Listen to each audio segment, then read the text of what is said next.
السلام عليكم ورحمة الله وبركاته. الحمد لله رب العالمين والعاقبة للمتقين والصلاة والسلام على أشرف الأنبياء والمرسلين وعلى آله وأصحابه أجمعين، أما بعد. قال الله تبارك وتعالى: من يطع الرسول فقد أطاع الله، وقال رسول الله صلى الله عليه وسلم: الإسلام يعلو ولا يعلى، أو كما قال عليه الصلاة والسلام. আমরা সবাই মন প্রাণ খুলে একবার দরুদ শরীফ পাঠ করি। আল্লাহুম্মা সাল্লি আলা মুহাম্মাদিন ওয়া আলা আলি মুহাম্মাদ কামা সাল্লাইতা আলা ইব্রাহিম ওয়া আলা আলি ইব্রাহিম ইন্নাকা হামিদুম مجيد. اللهم بارك على محمد وعلى آل محمد كما باركت على إبراهيم وعلى آل إبراهيم إنك حميد مجيد. আল্লাহ রব্বুল ইজ্জত ওয়াল জালালের লাখ কোটি শুকরিয়া আদায় করছি। আল্লাহ তাআলা আমাদেরকে অত্যন্ত দয়া করে মায়া করে মারকাজুল কোরআন ওয়াস সুন্নাহ ইন্টারন্যাশনাল মাদ্রাসার হাফেজ ছাত্রদের পাগড়ি প্রদান উপলক্ষে আজকের এই পঞ্চম বার্ষিক ওয়াজ মাহফিলে আল্লাহ তাআলা আমাদেরকে এশা নামাজের পর দুনিয়ার সকল কাজ থেকে ফারিগ করে আল্লাহ তাআলা এই জান্নাতের বাগানে আমাদেরকে আসার বসার, কথা বলার, কথা শোনার তৌফিক দান করেছেন। আমরা সবাই একবার মন প্রাণ খুলে উচ্চ আওয়াজে আল্লাহ রাব্বুল ইজ্জত ওয়াল জালালের দরবারে কালেমত শুকর আদায় করছি, আলহামদুলিল্লাহ। একটু কিপটামি না করে জুড়ে সবাই পড়েন আলহামদুলিল্লাহ, মাশাআল্লাহ। আমি শারীরিকভাবে অসুস্থ মানুষ, আজকে আমার প্রচন্ড জ্বর এবং ঠান্ডা, কথা বলা আমার জন্য কষ্টকর। তারপরে অনেক মহব্বত করে আমাকে দাওয়াত করা হয়েছে, এজন্য আমি এখানে উপস্থিত হয়েছি। যেহেতু এখানে তারুণ্যের উপস্থিতি আমি বেশি দেখতে পাচ্ছি, এজন্য তারুণ্যকে লক্ষ্য করে কয়েকটি হাদিস পড়ব, হাদিসের অনুবাদ করে কিছু ব্যাখ্যা করে আমি আজকের মতো আপনাদের থেকে বিদায় নেব। নবী করিম সাল্লাল্লাহু আলাইহি ওয়াসাল্লাম দুনিয়া থেকে বিদায় নিয়েছেন 11 হিজরিতে। 11 হিজরির 12 রবিউল আউয়াল তিনি দুনিয়া থেকে বিদায় নিয়েছেন। আর আজকে 1447 হিজরির 12 রবিউল আউয়াল আমরা পার করলাম। 13 রবিউল আউয়ালে রাত শুরু হয়েছে। আপনারা ঢাকার এই বাজারের পাশে মধুবাগ এই মাঠে আমরা একত্রিত হয়েছি। আল্লাহ নবী সাল্লাল্লাহু আলাইহি ওয়াসাল্লাম দুনিয়া থেকে বিদায় নেওয়ার প্রায় 1433 বছর হয়ে গিয়েছে। এই 1433 বছর আগে আল্লাহ তাআলা পবিত্র কোরআনে বলেছিলেন, আল-ইয়াউমা আকমালতু লাকুম দীনাকুম, যে আমি তোমাদের জন্য দিনকে পরিপূর্ণ করে দিয়েছি। বাংলাদেশের স্বাধীনতার হয়েছে 54 বছর। এই 1971 থেকে নিয়ে আজকে 2025 দেখা যাচ্ছে বাংলাদেশের স্বাধীনতার ইতিহাস যারা ক্ষমতায় যায় তারা তাদের মতো করে লিখে স্বাধীনতা পাবেন। 2024-এর জুলাই আগস্টের গণবিপ্লব আমাদের চোখের সামনে হয়েছে, 1 বছরও হয় নাই, কিন্তু ইতিহাস বিকৃত হচ্ছে কি হচ্ছে না? খুব ভালো করে আমার কথা বুঝবেন। নবী করিম সাল্লাল্লাহু আলাইহি ওয়াসাল্লাম দুনিয়া থেকে বিদায় নিয়েছেন 11 হিজরিতে। 1447 হিজরিতে এসে আল্লাহ তাআলা আজ থেকে 1433 বছর আগে যে কোরআন পরিপূর্ণ করে দিয়েছেন, যে দ্বীন পরিপূর্ণ করে দিয়েছেন, যে শরিয়া পরিপূর্ণ করে দিয়েছেন, যে ইসলামকে পরিপূর্ণ করে দিয়েছেন, 1433 বছর আগে যে কোরআন পরিপূর্ণ হয়ে গিয়েছে, 1433 বছর আগের যে কোরআন 1433 বছর পর সেই কোরআন হুবহু আমাদের কাছে আছে না নাই? ভালো করে বুঝেন, আছে না নাই? 1433 বছর আগে যে ইসলাম ছিল সেই ইসলাম আমাদের কাছে আছে না নাই? বলেন, আছে না নাই? 1433 বছর আগের যে সুন্নাহ আমাদের আপনার কাছে আছে, দ্বীন আমাদের কাছে আছে, শরিয়া আমাদের কাছে আছে, কোরআন আমাদের কাছে আছে, হাদিস আমাদের কাছে আছে। আপনি কোরআন বাদ দেন, নবী করিম সাল্লাল্লাহু আলাইহি ওয়াসাল্লাম কেমনে খেতেন, কিভাবে হাঁটতেন, কিভাবে ঘুমাতেন, কিভাবে চলতেন, কিভাবে লিখতেন, মনোযোগ, কিভাবে লিখতেন, কিভাবে ব্যবসা করতেন, কিভাবে বিচার করতেন, কিভাবে রাষ্ট্র পরিচালনা করতেন, কিভাবে তিনি ব্যবসা করতেন, কিভাবে ত্যায্য সম্পত্তি বন্টন করতেন, কিভাবে হাদিস পড়াতেন, কিভাবে হাসতেন, কিভাবে কাঁদতেন, কিভাবে ঘুমাতেন, সব 1400 বছর পর আমাদের কাছে আছে না নাই? বলেন না, আমাদের কাছে আছে না নাই? দেখেন, আপনি বাংলাদেশ থেকে সৌদি আরব যাচ্ছেন, সৌদি আরব বাদ দেন, আপনি ঢাকা থেকে কক্সবাজার যেতে চাচ্ছেন, ঢাকা থেকে কক্সবাজারের দূরত্ব 350 কিলোমিটার বা 400 কিলোমিটার। এই 400 কিলোমিটার দূরত্ব পাড়ি দিয়ে আপনি যদি কক্সবাজার যেতে চান, ঢাকা থেকে সিলেটের দূরত্ব 245 কিলোমিটার। আপনি যদি সিলেট যেতে চান, চট্টগ্রাম যেতে চান, কক্সবাজার যেতে চান, বাংলাদেশের ওই দিক থেকে সবচেয়ে দূর পঞ্চগড়ের বাংলা বন যেতে চান, তাহলে 400 কিলোমিটার পাড়ি দিতে আপনার মাধ্যমের প্রয়োজন হয়। হয় আপনার নৌকা লাগবে, রাস্তা লাগবে, ব্রিজ লাগবে, গাড়ি লাগবে, কিছুই না থাকুক পা লাগবে। আপনি বাংলাদেশে এমন একজন মানুষও পাবেন না যে বাতাসে উড়ে যেতে পারবে, বাংলাদেশে এমন একজন মানুষ পাবেন না যে লাফ দিয়ে যেতে পারবে। তাহলে 400 কিলোমিটার পাড়ি দিতে যদি মাধ্যমের প্রয়োজন হয়, 300 কিলোমিটার পাড়ি দিতে যদি মাধ্যমের প্রয়োজন হয়, মনোযোগ, 150 কিলোমিটার পাড়ি দিতে যদি মাধ্যমের প্রয়োজন হয়, প্রশ্ন হলো ইসলাম 1400 বছর পাড়ি দিয়ে আমাদের কাছে, কোরআন আমাদের কাছে 1400 বছর পাড়ি দিয়ে আসলো, দিন যে 1400 বছর পাড়ি দিয়ে আমাদের কাছে আসলো, শরিয়া যে 1400 বছর পাড়ি দিয়ে আমাদের কাছে আসলো, হাদিস যে 1400 বছর পাড়ি দিয়ে আমাদের কাছে আসলো, সুন্নাহ যে 1400 বছর পাড়ি দিয়ে আমাদের কাছে আসলো, আকীদা যে 1400 বছর পাড়ি দিয়ে আমাদের কাছে আসলো, ফিকহ যে 1400 বছর পাড়ি দিয়ে আমাদের কাছে আসলো। বলেন, ফেসবুকের মাধ্যমে আসছে? 20 বছর পিছনে গেলে ফেসবুক নেই। ইউটিউবের মাধ্যমে আসছে? 10 বছর পিছনে গেলে, 15 বছর পিছনে গেলে ইউটিউব নেই। প্রযুক্তির মাধ্যমে আসছে?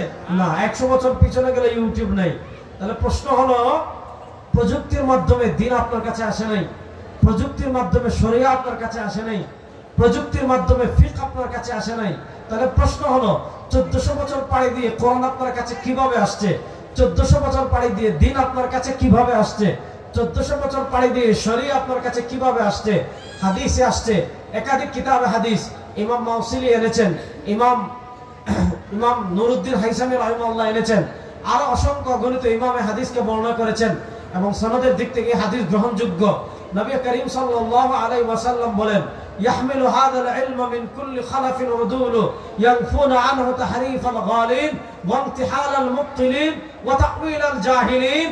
1400 বছর পাড়ি দিয়ে তবকা তবকা তাওয়ারুস বলে এটাকে আরবিতে, নবী করিম সাল্লাল্লাহু আলাইহি ওয়াসাল্লাম থেকে দিন আসছে সাহাবায়ে কেরামের কাছে, সাহাবায়ে কেরাম থেকে দিন আসছে তাবেঈদের কাছে, তাবেঈদের থেকে দিন আসছে তাবে তাবেঈনের কাছে, তাবে তাবেঈনের থেকে দিন আসছে আইম্মায়ে মুজতাহিদিনের কাছে, আইম্মায়ে মুজতাহিদিনের থেকে দিন আসছে সালাফে সালেহিনের কাছে, সালাফে সালেহিন থেকে দিন আসছে খালাফের কাছে, খালাফ থেকে দিন আসছে মুতাকাদ্দিমিন ইমামের কাছে, মুতাকাদ্দিমিন ইমামদের কাছ থেকে দিন আসছে মুতাআখিরিনের কাছে।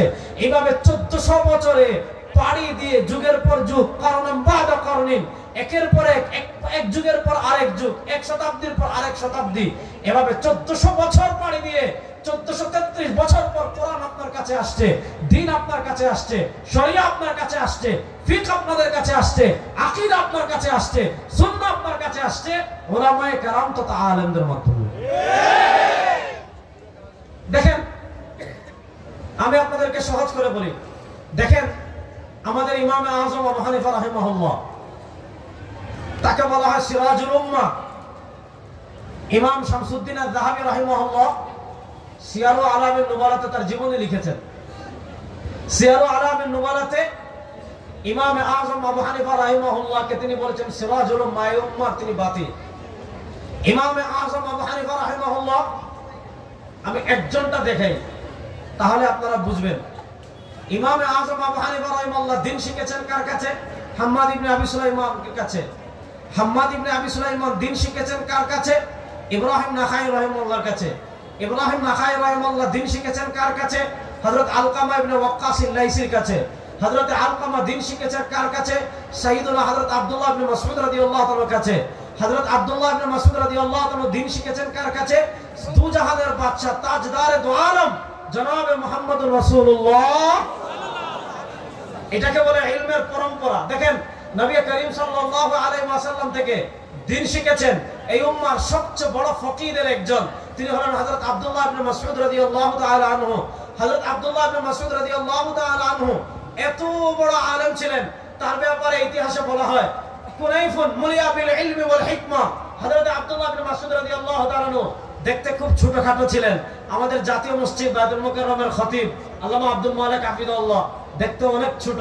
হযরত আব্দুল্লাহ ইবনে মাসউদ রাদিয়াল্লাহু তাআলা আনহু দেখতে এই ধরনের ছোট ছিলেন, কিন্তু তার ব্যাপারে ইতিহাসে বলা হয় তিনি এমন একটা পাত্র যেই পাত্রকে আল্লাহ তাআলা ইলম এবং ফিকহ দ্বারা ভরে দিয়েছিলেন। হযরত আলী রাদিয়াল্লাহু তাআলা আপনারা জানেন, হযরত ওমর ইবনে খাত্তাব রাদিয়াল্লাহু তাআলার যুগে যখন ইরাক বিজয় হলো, মুসলমানদের জন্য 17 হিজরিতে কুফা শহর নির্মাণ করা হলো।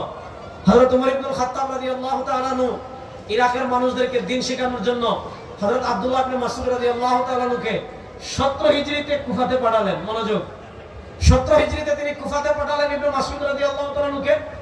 17 হিজরি থেকে নিয়ে 33 হিজরি পর্যন্ত হযরত আব্দুল্লাহ ইবনে মাসউদ রাদিয়াল্লাহু তাআলা আনহু কুফাতে মানুষদেরকে দ্বীন শিখালেন।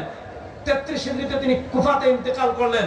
আপনারা জানেন খারিজিদের হাতে 34 হিজরিতে হযরত উসমান গনি রাদিয়াল্লাহু তাআলা যখন শহীদ হলেন, মুসলমানদের খলিফাতুল মুসলিমিন হলেন হযরত আলী কাররামাল্লাহু ওয়াজহাহু, তিনি মুসলমানদের রাজধানী মদিনা থেকে কুফা স্থানান্তর করলেন, কারণ তার ভক্ত মুরিদান কুফাতে বেশি ছিল। হযরত আলী কাররামাল্লাহু ওয়াজহাহু শেরে খুদা হযরত আলী কাররামাল্লাহু ওয়াজহাহু যখন মুসলমানদের রাজধানী কুফাতে স্থানান্তর করলেন, তিনি যখন কুফায় গেলেন, কুফার মানুষের অবস্থা দেখে, কুফার মানুষের দিনদারি দেখে, কুফার মানুষের ফিকহের জ্ঞান দেখে, হাদিসের জ্ঞান দেখে তিনি ইবনে মাসউদ রাদিয়াল্লাহু তাআলার জন্য দোয়া করছেন, রাহিমাল্লাহু ইবনে উম্মে আবদিন, আল্লাহ তাআলা হযরত আব্দুল্লাহ ইবনে মাসউদ রাদিয়াল্লাহু তাআলার উপর রহম করুক। কেন? মুলি আল বালাদ বিল ইলমি ওয়াল হিকমা। হযরত আব্দুল্লাহ ইবনে মাসউদ রাদিয়াল্লাহু তাআলা পুরা কুফা শহরকে ইলম আর হিকমত দিয়ে ভরে দিয়েছেন। এত বড় আলেম ছিলেন আব্দুল্লাহ ইবনে মাসউদ। এজন্য শুনেন, পৃথিবীতে 4টা ফিকহ আছে। পৃথিবীতে স্বীকৃত 4টা ফিকহ দেখবেন। কেউ ইমামে আযম আবু হানিফা রাহিমাহুল্লাহর ফিকহ হানাফিকে ফলো করে, কেউ ইমাম শাফি রাহিমাহুল্লাহর ফিকহ শাফিকে ফলো করে, কেউ ইমাম মালিক রাহিমাহুল্লাহ ইমাম দারুল হিজরা ফিকহ মালিকিকে ফলো করে, কেউ উম্মার মহান ইমাম ইমাম আহমদ ইবনে হাম্বল রাহিমাহুল্লাহ ফিকহ হাম্বলিকে ফলো করে। এই ফিকহ হানাফি যেটা, এটা ভিত্তিপ্রস্তর স্থাপন করেছেন ইরাকে হযরত আব্দুল্লাহ ইবনে মাসউদ রাদিয়াল্লাহু তাআলা আনহু এবং হযরত আলী কাররামাল্লাহু ওয়াজহাহু। হযরত আব্দুল্লাহ ইবনে মাসউদ রাদিয়াল্লাহু তাআলা আনহু 33 হিজরিতে কুফাতে বিদায় নিলেন। তার স্থলাভিষিক্ত হলেন হযরত আলকামা। হযরত আলকামা 62 হিজরিতে ইন্তেকাল করলেন। তার স্থলাভিষিক্ত হলেন হযরত ইব্রাহিম নাখাই। হযরত ইব্রাহিম নাখাই রাহিমাহুল্লাহ 94 বা 92 হিজরিতে ইন্তেকাল করলেন। তার স্থলাভিষিক্ত হলেন হাম্মাদ ইবনে আবি সুলাইমান। হযরত হাম্মাদ ইবনে আবি সুলাইমান যখন ইন্তেকাল করলেন, তার স্থলাভিষিক্ত হলেন ইমামে আযম, ইমাম আহলিদ দুনিয়া, ইমামুদ দুনিয়া, ইমামুল মুসলিমিন হযরত ইমামে আযম আবু হানিফা রাহিমাহুল্লাহ। এটা ইলমের পরম্পরা। আপনি দেখেন ইমাম আবু হানিফা রাহিমাহুল্লাহ তিনি 150 হিজরিতে ইন্তেকাল করলেন। তার ছাত্র ইমাম মুহাম্মদ রাহিমাহুল্লাহ তিনি 189 হিজরিতে ইন্তেকাল করলেন। তার ছাত্র ইমাম শাফি রাহিমাহুল্লাহ তিনি 204 হিজরিতে ইন্তেকাল করলেন। তার ছাত্র ইমাম আহমদ ইবনে হাম্বল রাহিমাহুল্লাহ তিনি 241 হিজরিতে ইন্তেকাল করলেন। তার ছাত্র ইমাম বুখারী রাহিমাহুল্লাহ তিনি 256 হিজরিতে ইন্তেকাল করলেন। এইভাবে 1400 বছর আপনি যদি বলেন হুজুর আমার থেকে বলেন, আমি আমার থেকে নিয়ে নবী করিম সাল্লাল্লাহু আলাইহি ওয়াসাল্লাম পর্যন্ত বলতে পারবো, সময় নষ্ট হয়ে যাবে, এমনি সময় কম। এজন্য আমি ইমাম বুখারী রাহিমাহুল্লাহ পর্যন্ত দেখালাম। ইমাম বুখারী রাহিমাহুল্লাহ 256 হিজরিতে ইন্তেকাল করেছেন। ইমাম মুসলিম রাহিমাহুল্লাহ 261 হিজরিতে ইন্তেকাল করেছেন। ইমাম আবু দাউদ 275 হিজরিতে ইন্তেকাল করেছেন। ইমাম নাসাই 303 হিজরিতে ইন্তেকাল করেছেন। ইমাম তিরমিজি 279 হিজরিতে ইন্তেকাল করেছেন। সব এই আশেপাশে ওনারা দেখবেন এই যুগ পরম্পরায় তার উস্তাদ অমুক, তার উস্তাদ অমুক, তার উস্তাদ অমুক, তার উস্তাদ অমুক। এভাবে তারা প্রত্যেকে দিন শিখেছেন আলেমদের কাছে, ফিকহ শিখেছেন আলেমদের কাছে, শরিয়া শিখেছেন আলেমদের কাছে, কোরআন শিখেছেন আলেমদের কাছে, হাদিস শিখেছেন আলেমদের কাছে। তাদের জীবনী সিয়ারুল আলামিন নুবালা আপনি খোলেন, তাহজিবুল কামাল খোলেন, তাহজিবুত তাহজিব খোলেন। আমাদের সমস্যা কি, আমরা দু চার পাতা বাংলা বই পড়ে আর ইউটিউবে দু একটা লেকচার শুনে সব বাংলাদেশে আল্লামা। আমি কতটা কিতাবের নাম বলতে পারবো, খালি আসমানে যাবে, যা কোদিকে যাচ্ছে না। আপনি তাদের জীবনে একজনও পাবেন না যে তিনি দিন শিখেছেন ফেসবুক থেকে। আপনি তাদের জীবনের একজনও পাবেন না তিনি দিন শিখেছেন ইউটিউব থেকে। এজন্য শুনেন, 1400 বছরের ট্র্যাডিশনাল ধারা হলো ইন্নামাল ইলমু বিত্তাআল্লুম। আপনি সুনানুদ দারিমিতে পাবেন, আপনি মুসান্নাফ ইবনে আবি শাইবায় পাবেন, আপনি ফাতহুল বারিতে পাবেন, আপনি উমদাতুল কারিতে পাবেন, কত কিতাবে পাবেন। ইন্নামাল ইলমু বিত্তাআল্লুম। আপনি যদি দিন শিখতে হয়, আপনি আলেমদের কাছে গিয়ে প্রাতিষ্ঠানিক স্টুডেন্ট হয়ে, ছাত্র হয়ে তার সামনে কিতাব পড়ে আপনি এই দিলমে দিন শিখতে হবে। এজন্য এই প্রজন্মদের যুবকদেরকে আমি এক নম্বর বলবো, সাহাবায়ে কেরাম দিন শিখেছেন রাসূলুল্লাহ সাল্লাল্লাহু আলাইহি ওয়াসাল্লামে গিয়ে, তাবেঈনগণ দিন শিখেছেন সাহাবায়ে কেরামের সুহবতে গিয়ে, তবে তাবেঈনগণ দিন শিখেছেন খতিবে বাগদাদী রাহিমাহুল্লাহ 463 হিজরিতে ইন্তেকাল করেছেন। তার লিখিত একটা চমৎকার কিতাব আছে, কিতাবুর রিহলা, অর্থাৎ রিহলা। আমার দাদা উস্তাদ শেখ আব্দুল ফাত্তাহ মুগদ্দার রাহিমাহুল্লাহ, তার একটা কিতাব আছে সফহাত মিন সবরিল উলামা আলা শাদাইদিল ইলম ওয়াত তাহসিন। আমাদের পূর্বসূরীগণ কোরআনের ইলম শিখতে গিয়ে, হাদিসের ইলম শিখতে গিয়ে কত কষ্ট করেছেন, কত ত্যাগ করেছেন। আর আমরা আজকে দুই পাতা পড়ে, দুই চারটা লেকচার শুনে সবাই ফতোয়াবাজি করা শুরু করি। আল্লাহ তাআলা এই মহামারী থেকে আমাদের সবাইকে হেফাজত করুন। শুনেন, ইমাম বুখারী রাহিমাহুল্লাহ সহিহ বুখারীতে কিয়ামতের অনেকগুলো আলামতের দুইটা আলামত বলেছেন, ভালো করে শুনেন। আল্লাহ নবী সাল্লাল্লাহু আলাইহি ওয়াসাল্লাম বলেন, ইন্না মিন আশরাতিস সাআ, কিয়ামতের মৌলিক আলামতের একটা আলামত হলো আনতুরফাল ইলম। আল্লাহ তাআলা দুনিয়া থেকে ইলমে দ্বীন উঠিয়ে নেবেন। যুবকরা ভালো করে শুনেন, কিয়ামতের মৌলিক আলামতের একটা আলামত আনতুরফাল ইলম। আল্লাহ তাআলা দুনিয়া থেকে ইলমে দ্বীন উঠিয়ে নেবেন। এখন আপনি প্রশ্ন করতে পারেন, হুজুর এত মাদ্রাসা, ফেসবুকে হুজুরদের এখন তো ট্রেন্ডেই থাকে হুজুরেরা। কোন হুজুর কি কার চেয়ে সুন্দর টপিকে কথা বলবে, কোন হুজুর কিভাবে কোন ভাইরাল টপিকে কথা বলবে। আসে না, একদল অপেক্ষায় থাকে যে কোন ভাইরাল টপিক আসলে একটা লেকচার মারবে। হুজুরদের এত লেকচার, ফেসবুক খুললেই হুজুরদের আলোচনা, ইউটিউব খুললেই হুজুরদের আলোচনা, এত এত কিতাব অনুবাদ হয়ে গিয়েছে। আপনি বাংলা বাজার গেলে মাথা নষ্ট হয়ে যাবে। আপনি যদি মিশরের দারুল হাদিস কাহিরায় ঢুকেন, আপনি যদি পৃথিবী বিখ্যাত মাকতাবা দারুত তাকওয়ায় ঢুকেন, দারুস সালামে ঢুকেন, দারুল কুতুবে ইলমিয়াতে ঢুকেন, আপনার মাথা নষ্ট হয়ে যাবে। হাজার হাজার কিতাব পড়ে আছে। এত কিতাব থাকতে, বুখারী শরীফের এত ব্যাখ্যা গ্রন্থ থাকতে, এত আলোচনা থাকতে, আপনারা না হয় দুনিয়া থেকে গেলেন গা, ইলমে দ্বীন আবার কেমনে উঠবে? ইমাম বুখারী রাহিমাহুল্লাহ সহিহ বুখারীতে পরিচ্ছেদ প্রতিষ্ঠা করেছেন কিতাবুল ইলমে, বাবুন কাইফা ইউকবাদুল ইলম। আল্লাহ তাআলা দুনিয়া থেকে ইলমে দ্বীন কেমনে উঠাবেন? নবী করিম সাল্লাল্লাহু আলাইহি ওয়াসাল্লাম বলেন, ইন্নাল্লাহা লা ইয়ানতাজিউল ইলমা ইনতিজাআন হি ওয়া ইন্নামা ইয়ানতাজিউল ইলমা বিকবজিল উলামা ফাত্তাখাযান নাস রুউসান জুহালান ফাসআলু ফাখতা বিগাইরি ইলমিন ফাদাল্লু ওয়া আদাল্লু। নবী করিম সাল্লাল্লাহু আলাইহি ওয়াসাল্লাম বলেন, ইন্নাল্লাহা লা ইয়ানতাজিউল ইলমা ইনতিজাআন হি। আল্লাহ তাআলা আলেমদের পক্ষ থেকে হেঁচকা টান দিয়ে ইলম উঠাবেন না। যেখানে যত আলেম আছেন সবাই রাতে ঘুমাবেন আর ফজরের সময় উঠে দেখবেন এতদিন যা পড়েছেন সব ভুলে গিয়েছেন। না, আল্লাহ তাআলা আলেমদের পক্ষ থেকে হেঁচকা টান দিয়ে ইলম উঠাবেন না। ওয়া ইন্নামা ইয়ানতাজিউল ইলমা বিকবজিল উলামা। আল্লাহ তাআলা দুনিয়া থেকে ইলমে দ্বীন উঠাবেন। আল্লাহ তাআলা মুহাক্কিক, মুদাক্কিক, শাস্ত্রজ্ঞ আলেম যারা আছেন, আল্লাহ তাআলা তাদেরকে দুনিয়া থেকে উঠিয়ে নেবেন। ফাত্তাখাযান নাস রুউসান জুহালা। মানুষ দেখা যাবে ফেসবুকে যার ফলোয়ার বেশি, ফেসবুকে যে সুন্দর করে কথা বলতে পারে যে পেঁয়াজ খেলে 3 রোগের ঔষধ, লবণ খেলে 3 রোগের ঔষধ, গরুর দুধের আগে এটা খাওয়া যাবে না, কুরবানির গোশতের আগে এটা খাওয়া যাবে না, এই ধরনের টিকটক প্রজন্ম বের হয়েছে এখন। টিকটক প্রজন্ম আছে না নাই? আপনি একটা লাইব্রেরিতে প্রবেশ করালে, আপনি তাকে লাইব্রেরিতে প্রবেশ করালে পূর্ব পশ্চিম বুঝবে না, কিতাব পড়া দূরের কথা, কিতাব খুলতে পারবে না। বিশাল ইসলামিক স্কলার হয়ে গিয়েছে পৃথিবীতে। বাংলাদেশে ইসলামিক স্কলার হওয়া যত সহজ, পৃথিবীর আর কোন রাষ্ট্রে এত সহজ না আমার জানা মতে। বাংলাদেশে আপনি মরিচের ফজিলত বর্ণনা করে ভাইরাল হবেন, পরের দিন আপনি ইসলামিক স্কলার। আপনি কাঁচা মরিচ খেলে কি উপকার হবে বলে ভাইরাল হবেন, পরের দিন আপনি ইসলামিক স্কলার। আল্লাহ তাআলা আমাদেরকে এই ধরনের মূর্খতা থেকে হেফাজত করুন। নবী করিম সাল্লাল্লাহু আলাইহি ওয়াসাল্লাম 1400 বছর আগে বলেছেন, ফাত্তাকাদান নাস রুসান জুহালা, না জানে উলুমুল হাদিস, না বুঝে মুতুনুল হাদিস, না বুঝে জরহ তাদিল, না বুঝে আসমাউর রিজাল, না বুঝে মারাতিবুর রিজাল, না বুঝে ফিকহ মুতাদাবিল, না বুঝে ফিকহ মুকারিন, না বুঝে আপনার ফিকহ মুজাররাদ, না বুঝে ফিকহ মুদাল্লাল। দুনিয়ার ইলমের সাথে তার কোনো সম্পর্ক নাই, পৃথিবীর ইলমের তুরাসের সাথে তার কোনো সম্পর্ক নাই। বাস দু চারটা বাংলা চটি বই পড়ে সে ইসলামিক স্কলার হয়ে যাবে, দু চারটা বাংলা লেকচার পড়ে সে ইসলামিক বক্তা হয়ে যাবে, দু চারটা বাংলা লেকচার শুনে সে শায়েখ হয়ে যাবে আর ফতোয়াবাজি করবে। মানুষ মনে করবে এই তো আমাদের বড় শায়েখ। মানুষ তার কাছে ফতোয়া জিজ্ঞাসা করবে, ফাফতা বিগাইরি ইলমিন, সে ইলমে দিন ছাড়া ফতোয়া দিবে। ফাদাল্লু শাপথভ্রষ্ট ওয়া আদাল্লু, তাকে যারা অনুসরণ করবে এদেরকেও শাপথভ্রষ্ট করবে।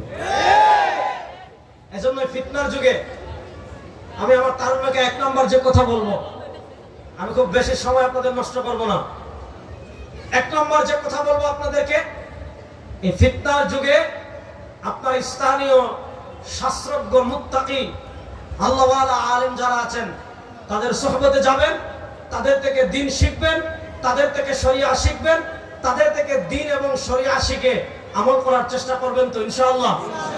কারা কারা চেষ্টা করবেন দেখি ইনশাআল্লাহ? আল্লাহ তাআলা সবাইকে তৌফিক দান করুন, সবাই বলেন আমিন। এবার আসেন দ্বিতীয় কথায় যাই, এই কথা বলে আমি বিদায় নেব। সহিহ বুখারীতে একটা হাদিস আসছে, হাদিসটা পড়ব। নবী করিম সাল্লাল্লাহু আলাইহি ওয়াসাল্লাম, যেহেতু বলেছিলাম যুবকরা বেশি হাদিসটা শুনবেন, নবী করিম সাল্লাল্লাহু আলাইহি ওয়াসাল্লাম আজ থেকে 1400 বছর আগে বলে গিয়েছেন, আমার উম্মার ভিতরে এমন একটা প্রজন্ম আসবে, আমার উম্মার মধ্যে এমন একটা সময় আসবে, আমার উম্মার ভিতরে এমন একটা কাল আসবে, আমার উম্মার ভিতরে এমন একটা সময় আসবে। উম্মার অবস্থা কি হবে জানেন?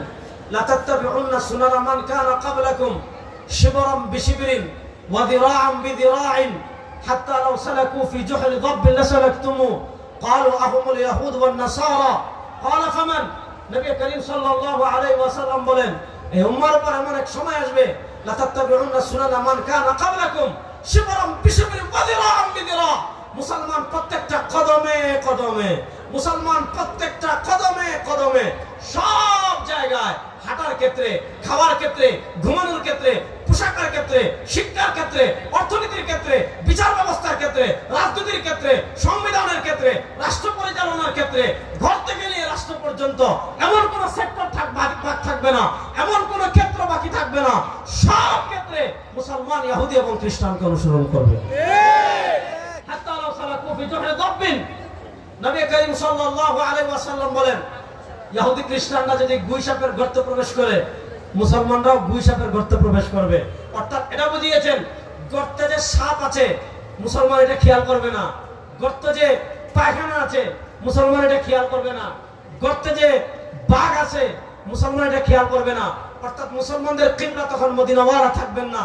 মুসলমান আদর্শ নবী করিম সাল্লাল্লাহু আলাইহি ওয়াসাল্লামকে মানবে না, মুসলমান আদর্শ সিদ্দিক আকবরকে মানবে না, ওমর রাদিয়াল্লাহু তাআলাকে মানবে না, সাহাবায়ে কেরামকে আদর্শ মানবে না।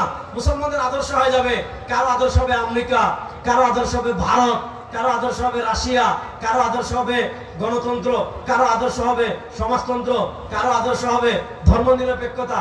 দেখা যাচ্ছে ইহুদি খ্রিস্টানরা যদি গুইসাপের গর্তে প্রবেশ করে, মুসলমান পিছনে পিছনে গিয়ে ইহুদি খ্রিস্টানদের এতটা অনুসরণ করবে, মুসলমান দেখবে না যে গর্তে সাপ আছে, মুসলমান ঢুকে যাবে। কেন? বড় আব্বা আগে ঢুকে গেছে। বড় আব্বা বুঝছেননি? বড় আব্বা মানে ইহুদি এবং খ্রিস্টান। 1400 বছর আগে নবী করিম সাল্লাল্লাহু আলাইহি ওয়াসাল্লাম আমাদেরকে সতর্ক করেছেন। 1400 বছর পর আপনি হিসাব মিলান। আজকে 12 রবিউল আউয়াল, সারা বাংলাদেশের জশ্নে জুলুস হয়েছে, ভালো কথা, আপনারা মিছিল করেন, আমি এটা নিয়ে আলোচনা করছি না।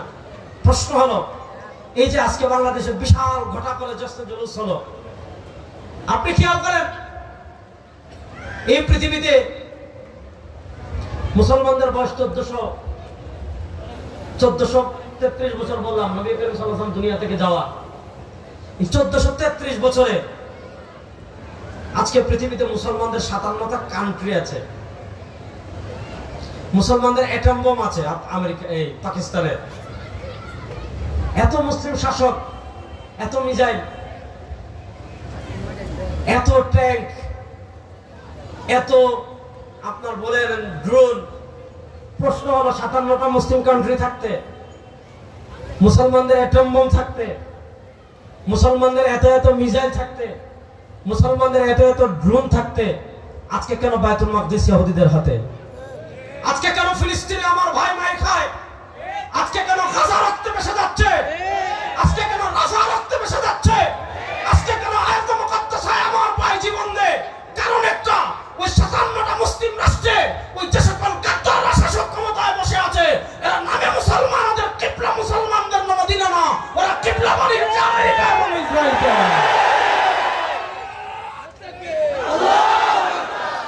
এজন্য শুনেন, আমি সব জায়গায় বলি, এই শতাব্দীতে মুসলমানদের বিজয় পৃথিবীতে কেউ দাবায় রাখতে পারবে না।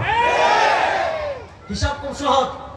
1924 সাল থেকে নিয়ে 2024 সাল পর্যন্ত, 1924 সালে পৃথিবীতে খিলাফার পতন হয়েছে। 1924 সালে খিলাফার পতনের পর 100 বছর তারা মুসলমানদেরকে পিটাইছে, আগামী 100 বছর মুসলমান তাদেরকে পিটাবে। এই যুবকরা রেডি আছো তো ইনশাআল্লাহ? মসজিদে আকসা হাত চালিয়ে নিয়ে ডাকছে, প্রস্তুত আছো তো ইনশাআল্লাহ? সময় আর বেশি দিন বাকি নাই ইনশাআল্লাহ। এবার মাটির কাফেলা তৈরি হবে, ইহুদিদের কলিজায় আঘাত করে প্রত্যেক ইনশাআল্লাহ। ইহুদিদের কালো হাত ভেঙে দাও, ঘুরিয়ে দাও। ইহুদিদের কালো হাত ভেঙে দাও, ঘুরিয়ে দাও। জালিমের রাস্তাটা ভেঙে দাও। ভালো করে শুনেন, এই শতাব্দীতে মুসলমানদের বিজয় পৃথিবীতে কেউ দাবায় রাখতে পারবে না ইনশাআল্লাহ। এজন্য আমাদেরকে যেটা করতে হবে, 1400 বছর আগে নবী করিম সাল্লাল্লাহু আলাইহি ওয়াসাল্লাম বলেছেন মুসলমান ইহুদি খ্রিস্টানকে অনুসরণ করবে। আজকে আরবের খাদিমুল হারামাইন শরীফাইনের কথা বলেন, আপনি সৌদি আরব দেখবেন মার্কিনীদের ঘাঁটি আছে, কাতারে মার্কিনীদের ঘাঁটি আছে, কুয়েতে মার্কিনীদের ঘাঁটি আছে, আপনার মিশরে মার্কিনীদের ঘাঁটি আছে। শোনো মুসলমান, আমাদের কিবলা আমেরিকা হতে পারে না। আমরা সেই জাতি, রোমানদের বিরুদ্ধে লড়াই করেছি, কিসরার বিরুদ্ধে লড়াই করেছি, বাইজেন্টাইনের বিরুদ্ধে লড়াই করেছি, তাতারদের বিরুদ্ধে লড়াই করেছি, পৃথিবীর সব সুপার পাওয়ারের বিরুদ্ধে লড়াই করেছি। আফগানিস্তানের তালেবান যদি আমেরিকাকে হারাতে পারে, ফিলিস্তিনের মাজলুম মুসলমান ইসরায়েলকে শেষ করে দিবে ইনশাআল্লাহ। এজন্য আমার যুবকদেরকে বলবো, 1 নম্বর প্রস্তুতি নেন। এই শতাব্দীতে মুসলমানদের নেতৃত্বে পরিবর্তন আনতে হবে। আমরা কোন মুসলমান রাষ্ট্রে ইহুদি খ্রিস্টানদের, ভারতের, দিল্লির, আমেরিকার, ওয়াশিংটনের কোন দালালদেরকে রাষ্ট্র ক্ষমতায় দেখতে চাই না। প্রস্তুত আছেন তো যুবকরা ইনশাআল্লাহ? আর 2 নম্বর শুনেন, 2 নম্বর যে কথা বলে শেষ করব, এই শতাব্দীতে আমাদের ভিতর তারা ধর্মনিরপেক্ষতা চাপিয়ে দিয়েছিল। এই ধর্মনিরপেক্ষতা চাপিয়ে দেওয়ার কারণে নানা দিক থেকে মুসলমানরা বঞ্চিত হয়েছে। আমার নবী 1400 বছর আগে ভবিষ্যৎবাণী করে গিয়েছেন, ইসাবাতান মিন উম্মতি আখরাজাহুমুল্লাহু মিনান নার। আমার উম্মার 2টা দল এমন আছে, আমার উম্মার 2টা বাহিনী এমন আছে, এই 2 দল এবং 2 বাহিনীতে যারা যোগ দিবে, আল্লাহ তাআলা তাদের উপর জাহান্নামের আগুনকে হারাম করে দিবেন। যুবকরা 2 বাহিনীতে যোগ দেওয়ার জন্য প্রস্তুত আছেন ইনশাআল্লাহ? সবাই প্রস্তুত আছেন? যুবকরা প্রস্তুত আছেন তো ইনশাআল্লাহ? আধিপত্যবাদী হিন্দু শক্তির বিরুদ্ধে লড়াই হবে, আধিপত্যবাদী ইহুদি শক্তির বিরুদ্ধে লড়াই হবে ইনশাআল্লাহ। এই শতাব্দীতে মুসলমানদের বিজয় কেউ আটকে রাখতে পারবে না। আমাদের বাংলাদেশে তারা কাঠামোগতভাবে ধর্মবিদ্বেষ আমাদের উপর চাপিয়ে দিয়েছিল ধর্মনিরপেক্ষতা নামে। ধর্মনিরপেক্ষতা নিয়ে আমার একটা লেকচার আছে, সেদিকে আমি যাচ্ছি না। শুধু এতটুকু বলবো, ইসলাম যেমন ঘর কেমনে চলবে আমার নবীর আদর্শে। বলেন ঘর কেমনে চলবে? আমরা আজকে নবীর আদর্শ মানে খাওয়ার সময়, ঠিক না? মসজিদে জিলাপি দিচ্ছে না, নবীর আদর্শ খুঁজি। বিয়ে বাড়িতে খাবারের পর মিষ্টি দেয় নাই, নবীর আদর্শ খুঁজি। আমরা খাবারের ক্ষেত্রে যেমন নবীর আদর্শ খুঁজি। যুবকরা প্রস্তুতি নেন। আমার নবী রাষ্ট্র পরিচালনা করেছেন, হুজুর চলে আসছেন, শেষ করবো, মনোযোগ। আমার নবী রাষ্ট্র পরিচালনা করেছেন, রাষ্ট্র কেমনে পরিচালনা করবেন সেক্ষেত্রে আমার নবীর আদর্শ আছে না নাই? কিন্তু প্রশ্ন হলো, আমরা খাবারের ক্ষেত্রে নবীর আদর্শ খুঁজি, পোশাকের ক্ষেত্রে নবীর আদর্শ খুঁজি, রাষ্ট্র পরিচালনার ক্ষেত্রে আব্রাহাম লিঙ্কনকে খুঁজি। শতাব্দীতে আফগানিস্তানে ইসলামের পতাকা উড্ডীন হয়েছে, এই শতাব্দীতে সিরিয়া ইসলামের পতাকা উড্ডীন হয়েছে, ইনশাআল্লাহ বেশি দিন বাকি নাই আফ্রিকাও ইসলামের পতাকা উড্ডীন হচ্ছে। এই শতাব্দী হবে ইসলামের বিজয়ের শতাব্দী। আপনারা প্রস্তুতি নেন ইনশাআল্লাহ। এই 52 বছরে বাংলাদেশে নানা তন্ত্র দেখেছি, এই 52 বছরে বাংলাদেশে নানা মন্ত্র দেখেছি, সব তন্ত্র মন্ত্রের খেলা বাংলাদেশে শেষ হয়ে গিয়েছে। এবার আল্লাহ কোরআনকে বাংলাদেশে বিজয় করার জন্য, ইসলামকে বিজয় করার জন্য প্রস্তুত আছেন না? আল্লাহ তাআলা ইসলামের পক্ষে আমাদের সবাইকে দাঁড়ানোর তৌফিক দান করুন। আল্লাহ তাআলা কোরআনের পক্ষে আমাদের সবাইকে দাঁড়ানোর তৌফিক দান করুন। আবার আপনাদের সাথে দেখা হবে। আসসালামু আলাইকুম ওয়া রাহমাতুল্লাহ।